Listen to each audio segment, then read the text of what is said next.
তো বন্ধুরা, রোদ হোক বা বৃষ্টি, আমরা কিন্তু প্রতি সপ্তাহে প্রতি শুক্রবার আপনাদের জন্য নতুন নতুন গন্তব্য বা নতুন নতুন ভ্রমণ ক্ষেত্র উপস্থাপন করে চলেছি। এই সপ্তাহে আপনাদের জন্য থাকছে দক্ষিণ চব্বিশ পরগনা জেলার একটি বিখ্যাত জনপদ জয়নগর। সেখানকার একটি সুন্দর ভ্রমণ ক্ষেত্র, একটি বলবো নয়, একটি ভিডিওর মাধ্যমে আপনি 3টি ভ্রমণ ক্ষেত্র দেখতে পারবেন। শুধু ভ্রমণ ক্ষেত্র বললেও ভুল হবে, এটি একটি সুন্দর তীর্থক্ষেত্র, যেখানে গেলে শান্ত নিরিবিলি পরিবেশে মন যেমন সতেজ হবে, তেমনি অনেকটা পুণ্য সঞ্চয় করতে পারবেন। আর তার সাথে শোনাবো একটা সুন্দর গল্প। সেই গল্পটা কিসের না, জয়নগর নামটা কোন দেবী থেকে বা জয়চণ্ডী দেবী থেকে কিভাবে জয়নগরের নামের উদ্ভব ঘটলো, সেই সম্পর্কে নানান বিস্তারিত তথ্য এবং গল্প আপনাদের শোনাবো এবং জানাবো, তার সাথে অবশ্যই দেখাবো। তাই পুরো ভিডিওটা কিন্তু দেখতে থাকুন এবং অবশ্যই চ্যানেলটিকে সাবস্ক্রাইব করে পাশে থাকুন। ওং স্থাপকায় চ ধর্মস্ব সর্বধর্মস্বরূপিণে অবতার বরিষ্ঠায় রামকৃষ্ণায় তে নমঃ। 1960 সালে রামকৃষ্ণ মঠের সন্ন্যাসী স্বামী বুদ্ধানন্দজি মহারাজ নিমপিঠের এই আশ্রম প্রতিষ্ঠা করেন। রোদ বৃষ্টি উপেক্ষা করে আজ আপনাদের আরও দেখাবো নিমপিঠ সারদা বিদ্যা মন্দির সংলগ্ন শ্রীমায়ের মন্দির। যখনই নিমপিঠে জয়নগরের নিমপিঠে ঠাকুরের আশ্রমে আসবেন, মন্দিরে আসবেন, তখন কিন্তু অতি অবশ্যই এই মায়ের মন্দিরে ঘুরে যেতে ভুলবেন না। নমো যথার্নিদহিকা শক্তি রামকৃষ্ণ স্থিত হিজা সর্ববিদ্যা স্বরূপাং তাং শারদাং প্রণম্যহম। জয়নগরের গুণানন্দ মতিলাল একদা যে জয়চণ্ডী মায়ের শিলা পেয়েছিলেন, তা এখনও নিত্যদিন পুজো হয় এই জয়চণ্ডী মন্দিরে। মন্দিরে আছে বকুল গাছের কাঠ দ্বারা নির্মিত জয়চণ্ডী মায়ের মূর্তি। আজকের পর্বে কিন্তু আপনাদের এই সমস্ত কিছু ঘুরিয়ে দেখাবো। আমাদের ভিডিও ভালো লাগলে অবশ্যই লাইক এবং কমেন্ট ও শেয়ার করবেন, কারণ আপনার একটি লাইক আমাদের এই ধরনের ভিডিও বানাতে আরও বেশি করে অনুপ্রাণিত করে, এবং তার সাথে আমাদের শুভেচ্ছা এবং আশীর্বাদ করবেন, যাতে আমরা এই ধরনের ভিডিও বা তথ্যচিত্র আপনাদের জন্য উপস্থাপন করতে পারি। নমস্কার বন্ধুরা, আপনারা দেখছেন ঘোরাপড়া চ্যানেলের নতুন একটি উপস্থাপন। সঙ্গে রয়েছি আমি প্রভাত। আপনি জার্নিটা শুরু করতে পারেন শিয়ালদহ স্টেশন থেকে। সাউথ সেকশনের লক্ষ্মীকান্তপুর ও নামখানা লোকাল ধরে জয়নগর যেতে হবে। 61 কিলোমিটার পথ পাড়ি দিতে সময় লাগবে 1 ঘন্টা 35 বা 40 মিনিট। ভাড়া নেবে 15 টাকা।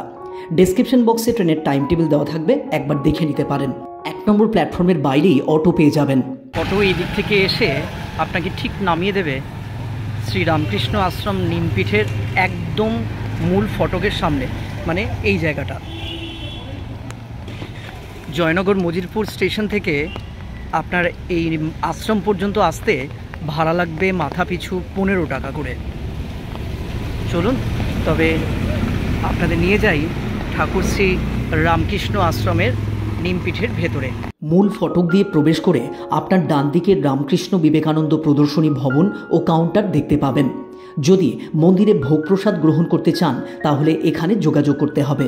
এই গাছটা কি গাছ জানি না, কিন্তু অসাধারণ লাগছে। পুরো গাছটায় ফুল ফুটে সাদা এবং গোলাপির মধ্যে, মনে হচ্ছে যেন একটি ছাতার মতো রয়েছে। গাছের আকৃতিটা এত সুন্দর লাগছে। যদি আপনারা নাম জেনে থাকেন গাছটার, অবশ্যই কমেন্ট করে জানাবেন। কিন্তু সুন্দর নয়নাভিরাম ঠাকুরের মন্দিরে একটা আধ্যাত্মিক শান্তির জায়গা। যারা সারা সপ্তাহের শেষে একটু শান্তি চাইছেন, তাদের জন্য একেবারে আদর্শ জায়গা ঠাকুরের মন্দির। দেরি হয়ে গেছে বুঝলেন তো, তাই জন্য আজকে আমরা মন্দিরে ভোগ প্রসাদ পেলাম না। তবে এই যে বিল্ডিংটা দেখছেন মন্দিরের ডান দিকে, ঠিক এই বিল্ডিংয়ের নিচে প্রতিদিন ভোগ প্রসাদ বিতরণ করা হয় দুপুর 11টা 30 মিনিট থেকে। ভোগ প্রসাদের জন্য নির্দিষ্ট কোনো কুপন মূল্য লাগে না। আর হ্যাঁ, এই মঠ মন্দিরের অফিসে আরেকটা গুরুত্বপূর্ণ বিষয় আছে, বিশেষ করে যারা একটু ঘুরতে ভালোবাসেন তাদের জন্য। আপনি যদি কৈখালি ঘুরতে যান এবং সেখানে গিয়ে 1 বা 2 দিন ঘুরতে গিয়ে থাকতে চান, তাহলে আপনাকে অবশ্যই এখানে যোগাযোগ করতে হবে।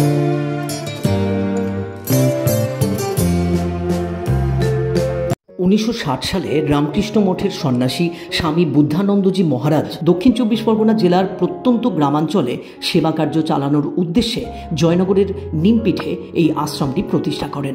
পশ্চিমবঙ্গের তৎকালীন মুখ্যমন্ত্রী ডক্টর বিধানচন্দ্র রায়ের সহযোগিতায় এই আশ্রমটি স্থাপিত হয়েছিল।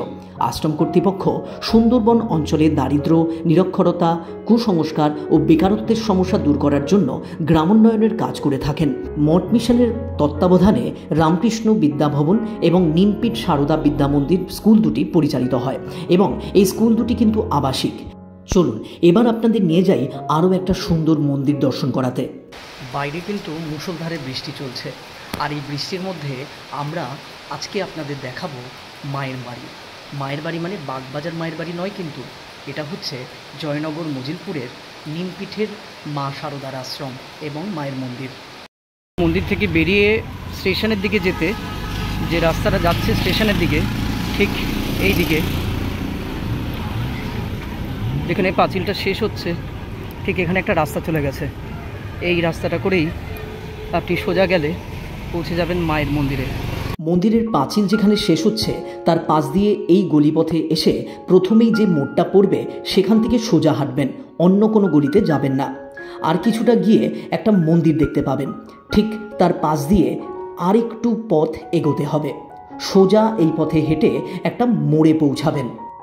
এই মোড়টায় এসে আপনার ডান দিকে দেখবেন নিমপিঠ শারদা আশ্রমের গেট পাবেন। সেই গেট দিয়ে ভিতরে প্রবেশ করুন এবং সোজা চলুন কিছুটা। বাঁদিকে লক্ষ্য করবেন নিমপিঠ আশ্রম শারদা বিদ্যা মন্দির স্কুল। দেখতে দেখতে আবার বৃষ্টি শুরু হয়ে গেল। যাই হোক, সোজা রাস্তা ধরে এগোলেই আপনার ডান হাতে এবার দেখতে পাবেন গার্লস হস্টেল। এখান থেকে সামান্য একটু এগোলেই দেখতে পাবেন সবুজের মাঝে সুন্দর মাতৃমন্দির।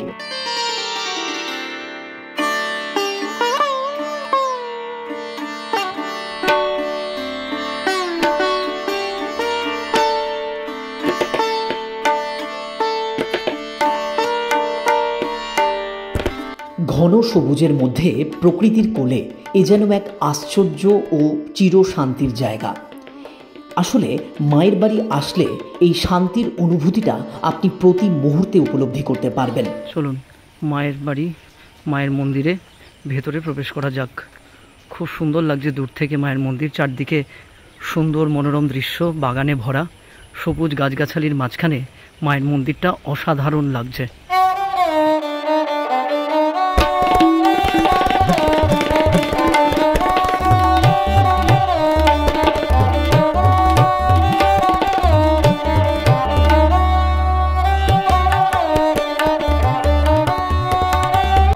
আপনি কি এসেছেন এর আগে জয়নগরের নিমপিঠের এই শারদা আশ্রম তথা মায়ের মন্দিরে? জানাবেন কিন্তু কমেন্ট করে। মায়ের মন্দিরের ভিতরে কত বড় জায়গা দেখুন। মন্দিরের চারপাশে ঘন সবুজ রং, যেটা বারবার বলতে ইচ্ছা করছে যে প্রকৃতির মাঝে মায়ের এই অপরূপ মন্দির সত্যি কি দারুণ, তাই না?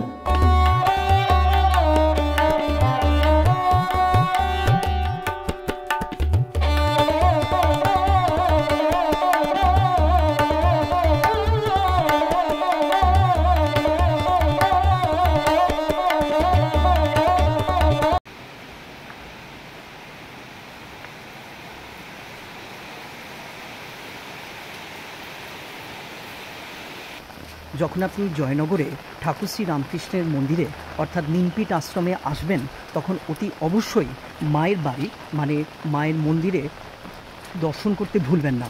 কারণ এটা কিন্তু ঠাকুরের আশ্রমের একদম কাছেই, প্রায় 5-7 মিনিট হাঁটলেই এই সুন্দর সবুজে ঘেরা মায়ের মন্দিরে চলে আসতে পারবেন।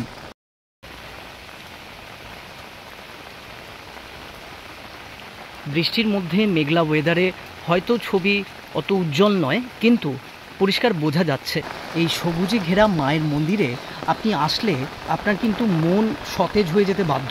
এবার যেভাবে এসেছি সেইভাবে মেন রাস্তায় ফিরে অটো ধরে জয়নগর স্টেশনের 2 নম্বর প্ল্যাটফর্মের বাইরে দিয়ে নিয়ে যাব জয়চণ্ডী মন্দিরে। চলুন পুরোটা দেখতে থাকুন। 2 নম্বর প্ল্যাটফর্মের বাইরে এই রাস্তা ধরে বাইরে বের হয়ে অটো বা টোটো ধরে যেতে পারেন। ভাড়া নেবে 10 টাকা মাথা পিছু। আর হেঁটে যেতে চাইলে রাস্তা ধরে সোজা চলুন। এই মোড়টায় এসে আপনাকে বাঁ দিকে যেতে হবে, তারপর কিছুটা এগিয়ে আপনার ডান দিকে যেতে হবে। এই রাস্তা ধরে আসছেন, ঠিক এই জায়গাটা দেশবন্ধু ক্লাব পড়বে, আর এই জায়গাটা একটা পুরনো মহাদেবের মন্দির। আর এই যে গলিটা গেছে, এই গলি দিয়ে আপনাকে এগোতে হবে কিছুটা। চলুন তবে যাওয়া যাক জয়চণ্ডী মন্দিরে এবং জেনে নেওয়া যাক জয়চণ্ডী মন্দিরের উপাখ্যান। জয়নগরের মতিলাল বংশকে লোকে এক ডাকে চিনত। এই বংশের কৃতি পুরুষ হলেন গুণানন্দ মতিলাল। তিনি ছিলেন যশোরের রাজা প্রতাপাদিত্যর খাজাঞ্চি। তিনি একদিন গঙ্গা দিয়ে নিজের বাজরা যাচ্ছিলেন গঙ্গাসাগর। সন্ধ্যা হওয়ায় স্নানের ঘাটে একটি বাদাম গাছের কাছে বাজরা নোঙর করেন। এরপর হাঁটতে হাঁটতে কিছু দূর যাওয়ার পর ঘন জঙ্গলের মধ্যে দেখলেন একটি 9 বছরের কিশোরী কলসি নিয়ে জল আনতে চলেছে। সন্ধ্যার অন্ধকার ঘনিয়ে আসছে। এই সময় এক বালিকাকে দেখে তিনি আশ্চর্য হলেন, মেয়েটির পিছুও নিলেন। আচমকা জঙ্গলের মধ্যে যেন হারিয়ে যায় সেই বালিকা। জয়নগরে যার নাম মানে যে দেবীর নামানুসারে জয়নগরের নামকরণ হয়েছে সেই দেবী হলেন জয়চণ্ডী। এরপর গুণানন্দ ফিরে আসলেন। স্বপ্নে তিনি দেখলেন সেই বালিকাকে। মেয়েটি বললেন, আমি মা জয়চণ্ডী, আমার বড়া প্রতিষ্ঠা। তারপর তিনি জানান বকুল গাছের কাঠ দিয়ে তৈরি করতে হবে সেই মূর্তি। স্বপ্নাদেশের পর ঘুম ভেঙে যায় গুণানন্দের। মন্দির প্রতিষ্ঠার উদ্যোগ নিলেন গুণানন্দ। মূর্তি তৈরি করলেন। ফলশ্রুতি স্বপ্নাদেশ অনুযায়ী পুকুরের কাছে দেবীর শিলারূপ পাওয়ার কথা। পুকুর থেকে উদ্ধারও হলো সেই শিলা। এখনও নিয়ম করে সেটির পুজো হয়। জয়চণ্ডী দেবীর সামনেই এখনও রয়েছে সেই শিলাটি। জয়চণ্ডীর রূপ পরিবর্তন উৎসব শুরু হলো বুধবার, মানে 28শে মে, বাংলার 13ই জ্যৈষ্ঠ বুধবার। এই অনুষ্ঠান চলবে 15 দিন ধরে। তা দেখতে এই কদিন আসবেন দূর দূরান্ত থেকে বহু মানুষ। তা আপনি কবে আসছেন এই মন্দির দর্শন করতে? জয়নগরে এই রূপ পরিবর্তনের উৎসবের সূচনায় 15 দিন ধরে দেবী জয়চণ্ডী, মহেশ্বরী, শ্রীলক্ষ্মী, শীতলা, বিপত্তারিণী, গণেশ জননী, বৈষ্ণবী, মনসা, জগদ্ধাত্রী, জাহ্নবী, অন্নপূর্ণা, রায়রাজা, কমলে কামিনী, ইন্দ্রাণী, রাজরাজেশ্বরী রূপে পূজিত হবেন। এই রূপ পরিবর্তনের উৎসবে বিশাল মেলা বসে মন্দির চত্বরে। তার প্রস্তুতিও আপনাদের একটু দেখালাম। তো যাই হোক, মন্দিরের বর্তমান সেবায়িত রবীন চট্টোপাধ্যায় জানিয়েছিলেন, জ্যৈষ্ঠ মাসের পূর্ণিমায় জগন্নাথের স্নানযাত্রার দিন ভোরবেলায় শিলাকে গঙ্গার জল এনে স্নান করানো হয়। মূর্তিকেও স্নান করানোর নিয়ম আছে। পুজোর দায়িত্ব পেয়েছিল পণ্ডিত বংশ। সেই বংশের সঙ্গে চট্টোপাধ্যায় পরিবারও পুজোর দায়িত্ব পালন করে চলেছেন এখনও। তবে বন্ধুরা, কেমন লাগলো জয়নগরের 3টি মন্দির পরিক্রমা? আশা করি ভালো লেগেছে। আর সেই সঙ্গে বন্ধুরা, আজকের ভিডিও এই পর্যন্ত। আবার দেখা হবে পরবর্তী একটি নতুন ভিডিওতে। ততক্ষণ ভালো থাকুন, সুস্থ থাকুন এবং ঘোরাপড়া পরিবারের সাথে যুক্ত থাকুন। ধন্যবাদ।